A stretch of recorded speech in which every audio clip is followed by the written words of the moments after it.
Lads, what's going on? It's CTD from C2 Wrestling. Before we get into things, I just want to let you know that we will be live streaming for the very first time our live reactions of WWE Survivor Series right here on our YouTube channel. So come hang out. We plan on doing this for every PLE going forward, so you don't want to miss the first ever one. Talk graps with us. Watch us love or hate the show. It's going to be a fun time. Come join us. Follow us on our socials so you can see further updates on future live streams and future videos. But now, enough yapping. Let's get into the video. C2 Wrestling. Back again. Back again. And again. Back again. And again.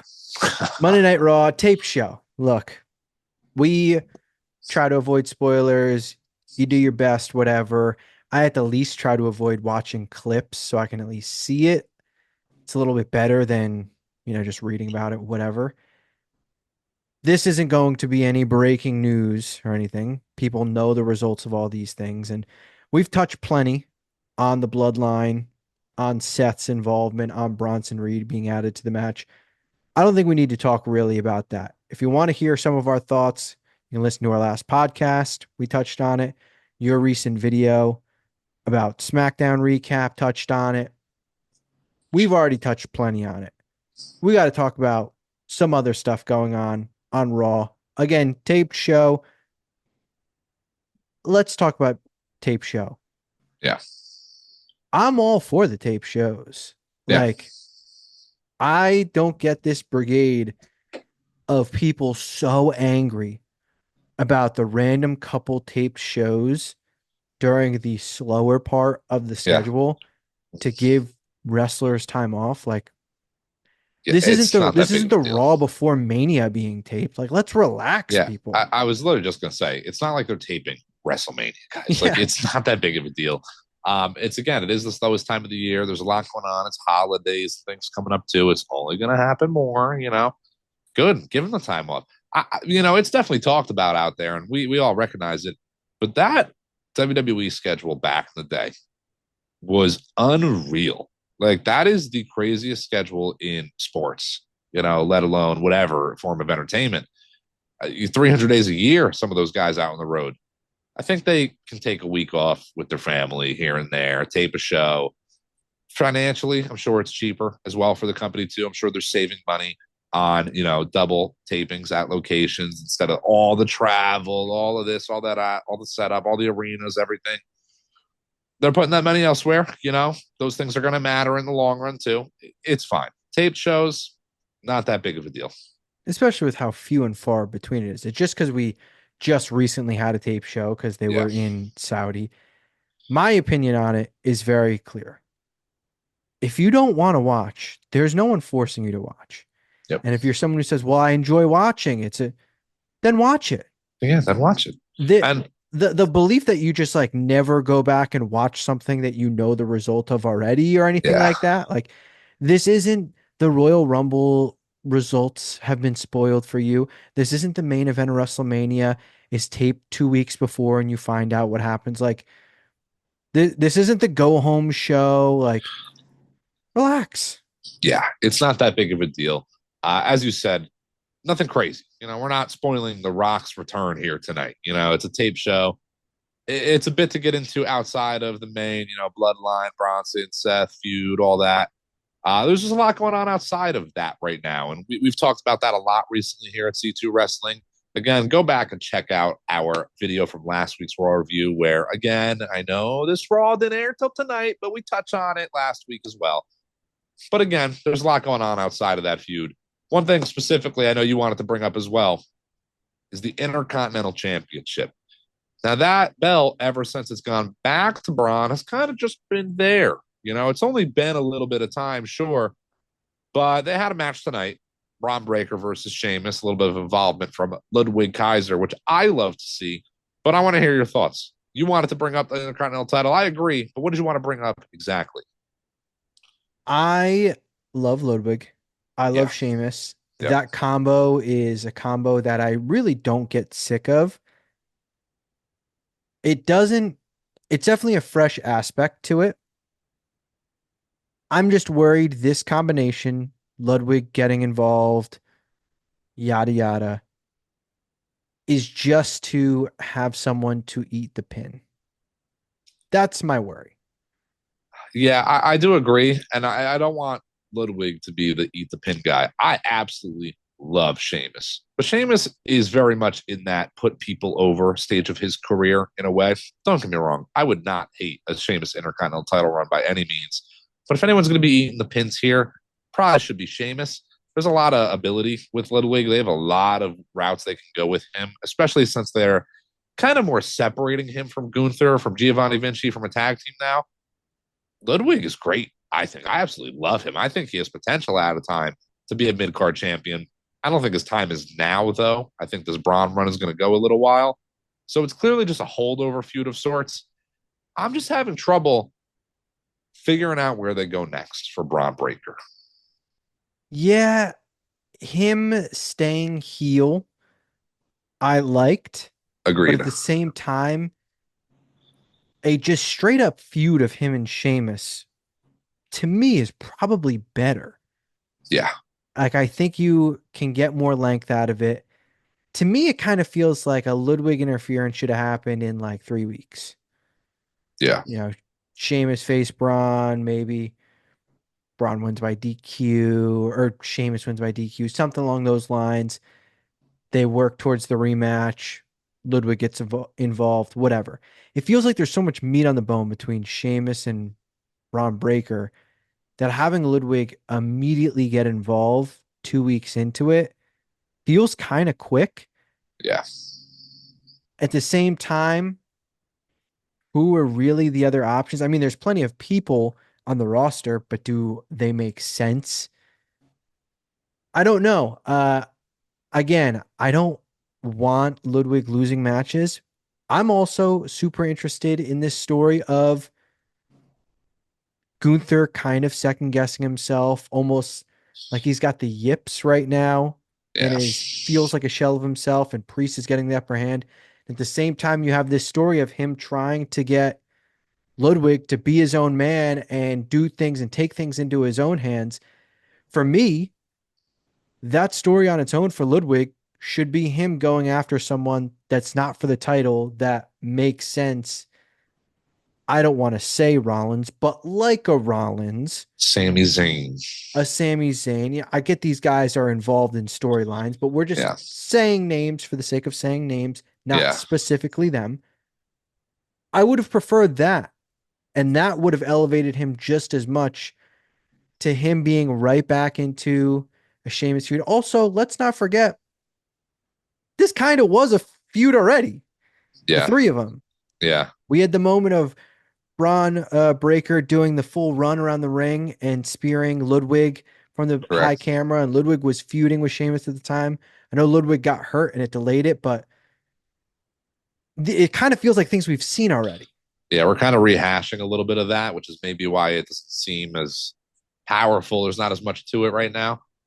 It's just tough with Braun because I fully think he should be a heel. In no world do I right now think Braun should be a face, to be honest. And he's been a face a little bit with Baron Corbin and whatnot down in NXT, and it went well. Don't get me wrong, but he's a heel to me. He's a heel champion. I'm very glad they put him back that way. But then I think about the talent, like who could be next? You go Bronson Reed, that's a heel. Chad Gable, that's a heel. Ludwig Kaiser, that's a heel. Where's the opposing face to really go against Braun? Maybe they don't have it right now. Maybe in a few months they will. Maybe there's somebody they got to build up there. But I don't even know who you have hold over Braun outside of Sheamus with no Ilya Dragunov. I don't know where to go. The brand split is kind of dead right now with all the Bloodline crossover. So in a weird way, you can pull from wherever at this point. But I still am just struggling to kind of pick somebody to wrestle at Saturday night's main event per se against Braun Breaker. They're probably going to do the triple threat at Saturday night's main event, it seems. I Fair, mean, yeah, it might even be at Survivor Series, given, we have another Raw between now and Survivor Series. So that's not impossible. And you could have Sheamus, Braun Breaker one-on-one at Saturday night's main event. And then mm-hmm. you're kind of into Rumble build. None of it's really off the table. I know you've mentioned many times that some things feel like they're just kind of buying time to Yeah. get to Raw on Netflix, to get to the Rumble, to really start setting up your Mania feuds. I could see a Braun Breaker feud with like a John Cena, Yeah. and that's the end goal. And you're just kind of trying to buy time with these little mini 1 month stories. Like I could see that if that's the end game. A name also that comes to mind, like Damian Priest would be a great That's a matchup. great name. I'll give you that. That's the name. Damian Priest versus Braun Breaker. Make it happen. Yeah, but at the same time, obviously he's facing Gunther again. Yeah. He's still got to face Balor again. You have all these dominoes that still have to fall, and some of them at this point, Priest Balor really might happen at Mania. It's not that far Yeah. away. Like these things are possible. I just, again, it's not the worst thing. It just feels a little repetitive, which has happened a bit in these last few 2 months, roughly, where it's all right. We know the big things are coming. We know big names are coming as well. Yeah. Some of it just, not everything, some of it just kind of feels like, all right, let's just get through this week and then we'll look at next week. Yeah. I definitely agree. I do have a little hot take in reference to what you said. Maybe this is a hot take. Maybe I'm on record saying this before. I don't know. I absolutely despise the idea of John Cena going after the Intercontinental Championship during his return run. Not for me. Doesn't do it for me at all. If he's going to go for it, he can't win it. Him winning the Intercontinental title during his last run is so outlandish to me. I don't understand it. I don't even want him to challenge for it during his retirement run, let alone win it. When I was mentioning Braun Breaker, I wasn't thinking like, oh, Cena's going for Yeah, of IC course. title. Yeah, It was yeah, more yeah. so like Cena Braun It's just Breaker a matchup. Yeah, makes it's just a perfect matchup. sense, Yeah, puts Braun over, stuff like that. for sure. Yeah, they probably do face, but through his run, his year run, and Braun, I don't think he's going to hold the IC title for a year. He probably drops it at some point to somebody. So that's absolutely a possibility. Damian Priest is a great name. I think Damian Priest would also benefit though from maybe a feud after Gunther, then the Braun feud. Maybe you have Damian feud with, I don't know, a heel. Maybe he feuds with Ludwig Kaiser, Gunther's little henchman for the next month. And then you lead into Damian recovering from the loss he'll take against Gunther, going for the Intercontinental title. I don't know. Braun is in an interesting spot right now where, only a couple months ago, he really was kind of having an almost natural face turn. As much as I say he should be a heel, they made a bold choice in keeping him heel. I think in the long run, it's for the better decision, but I am struggling to see the avenue right now. And Ricochet going to AEW was a part of this, having Ilya also get hurt, not having Ilya, Getting hurt. unfortunately getting hurt. That's the better Yeah. word. Those happening at the same time, those are two clear avenues for Braun Breaker and what he would have done next. Or you look at it this way, maybe Gunther was facing Ilya next, Yeah. and that bumps the Priest rematch away. Who knows? Yeah. There's still some big names to come back. Some of them are a little bit more healed. Drew still has to come back. He'll get into the Yeah. mix, but it does feel like they're lacking some big baby faces that are wrestling close to weekly. Like I know Cena is going to be back, Punk's going Yes. to be back, but these are guys that are PLE Part wrestlers. timers. Yeah. Another name that just came to mind throughout all that, who did just recently return, would be Braun Strowman. I could definitely see a Braun Breaker, Braun Strowman feud for the Intercontinental title. Yeah. That makes sense to me. That's a big name to be, put a head on a spike again for Braun Breaker, like we say all the time. There's routes they can go. I just do think this is a buying time period. Still even a little bit past Saudi, it's a buying time period. Survivor Series is really like the start of the road to the Rumble, which essentially is just the road to WrestleMania. So I'm really hoping post Survivor Series where we start to see more of where they're going with Braun. I'm not saying they're losing me, but I don't know how many more weeks of maybe the recycled Ludwig Sheamus kind of feud. I don't know. I don't know how much longer it's going to take for me to start caring less, I'll say. And this goes exactly to the thing that we have said millions of times. All these guys can have good matches. Yeah. Sheamus, Ludwig, Braun Breaker, any combo of them, triple threat, one on one, you name it. The match isn't going to stink. It's going to be a good match. They are all three so great. It's the stories that matter. And Yeah. yes, they have history. Yes, there is a story. Yes, their stories really didn't finish because of the Ludwig injury at the time. And Sheamus also feuding with Pete Dunne at the exact same time as well. That didn't really help. So now we're going to get like the true payoff. The issue is they've presented it like it's a new story when we know it's really just the culmination of a story that we had previously seen and didn't get the payoff for. Yeah, that's what leads me to really feel like it's just a buying time period. I mean, a lot of this right now, war games, we're kind of just filling matches now by throwing Bronson and Seth in this match potentially, wherever they go with that. We still, honestly, until that bell rings and they're in the ring, I can't confirm that they're in the match no matter what they book. The women's war games is very thrown together. The Gunther Priest stuff has been great, I will say, but it is a rehash of a feud. Intercontinental titles a rehash. On SmackDown, maybe we're getting some more fresh stuff going on. But that again more so leads me to believe or want to think that they have something planned for Braun Breaker and the Intercontinental title that they're just buying time for again. They're just waiting to get to. Well, I should mention that rehashing something isn't a negative if you make it fresh. Not at all. Yeah. That's the thing about the Gunther Priest thing. Yes, this is a match that we just recently saw, but this feels like a completely different story. Stop yawning and Yeah, I listen know. to what I'm I'm saying, tired, pal. man. Jesus Christ. Yeah, God. I'm exhausted too, I won't lie.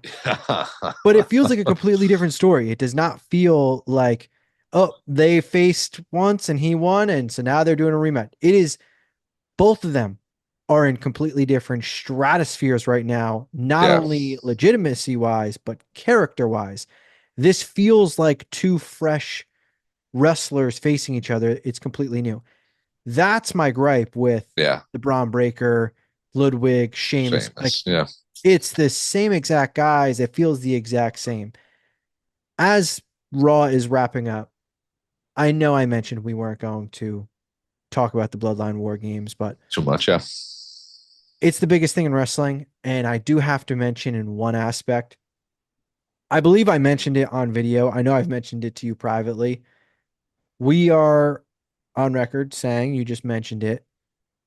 We don't know until the match actually starts what will happen. Yeah. I don't think this would happen, but man, would it be cool if Punk actually took the final spot and that helped progress him and Rollins' feud? Because him and Gunther, they kind of teased it and then they got away from it because Punk still had to finish with Drew. We know Punk Rollins is still like the biggest Punk match you can make. Yeah. That feels like, and one they're both face, so one of them's got to kind of turn heel a little bit. Yeah. Wouldn't that be the perfect turn for Rollins? That like the ultimate spit in his face, the guy who he already hates, teams with his bitter rival and the guy he said he would rather die than team with. Like that just Yeah. feels so poetic. It does. I'm not going to say it saves the day necessarily, CM Punk filling the spot, because it should still and always will forever have been a 4-on-4 match from the beginning, Bloodline versus Bloodline at War Games. But CM Punk taking that spot would be maybe the best case scenario at this point, in all honesty.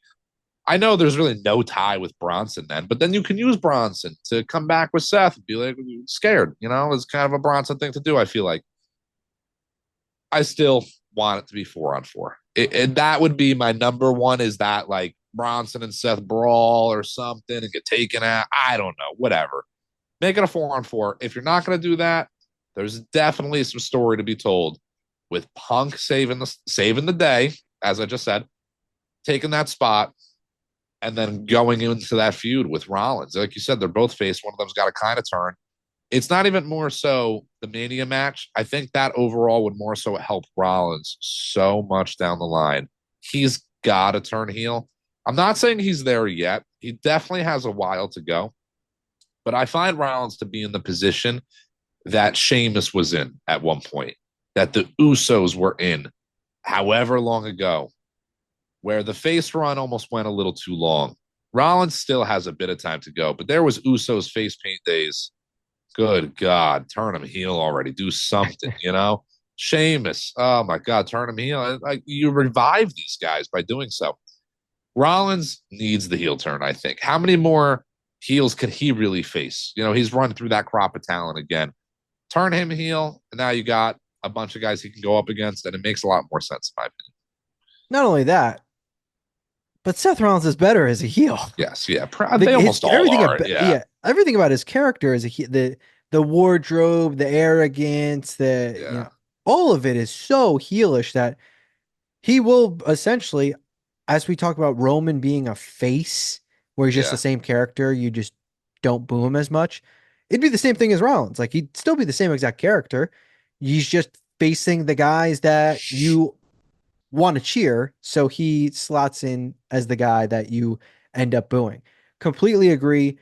Again, I'm never going to be upset about seeing Seth Rollins wrestle in any aspect because he is yeah. that good.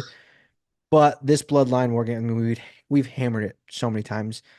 We don't need to hammer it Four on anymore. four. It needs to be that. But when it does happen, whether it is 5-on-5, whether it is 4-on-4, you can catch our live reactions because we will be live streaming for the very first time Survivor Series right here on C2 Wrestling. The new norm, getting live stream, live reactions to PLEs of WWE and maybe some other shows as things pop up. So come hang out with us. You guys already know when Survivor Series is next Saturday, not this Saturday, the following Saturday. This is the spot to be. Come hang with us, chat wrestling. Who knows, Snowden? Maybe there's someone out there that is just absolutely loving Bronson Reed and Seth Rollins being added to this match. Yeah, you know, maybe there is. And if you're out there, you can't convince me that you're right. But give it a Would love to see shot. you try. Get Yeah, in the give it a comments shot. and hang out with us. Exactly. Let's talk shop. Let's discuss. Do your best to convince me. But I'm going to repeat real quick. If you didn't hear, it's live Survivor Series reactions. You will be with us live, as Chris had said, PLE's events whenever we can, whenever we see fit. We're going to be trying to do this as much as we can. Now, again, we've been keeping it honest with you guys here as much as we can as well. We're people. We have jobs. We live lives, just like the rest of you wrestling fans out there. Survivor Series is going to be the first event we're getting this going. We hope to make it as regular as we can. Keep watching, keep commenting, keep liking, keep subscribing, and you'll only see more of us. Help us get rid of these jobs. All right. Look, it's going to be a lot more in the future. We want to do more live streams. We have plenty of ideas. Mania is not too far away. SummerSlam, we got some stuff planned. 2K, we got you name it. We've got plans. We've got stuff coming. So you got to be subscribed. Get down there, turn on notifications. I just malfunctioned. All the funny things that happen that sometimes get cut out at the beginning or end, you get to see live You get to on see it live. next Saturday. C2 Wrestling, be there.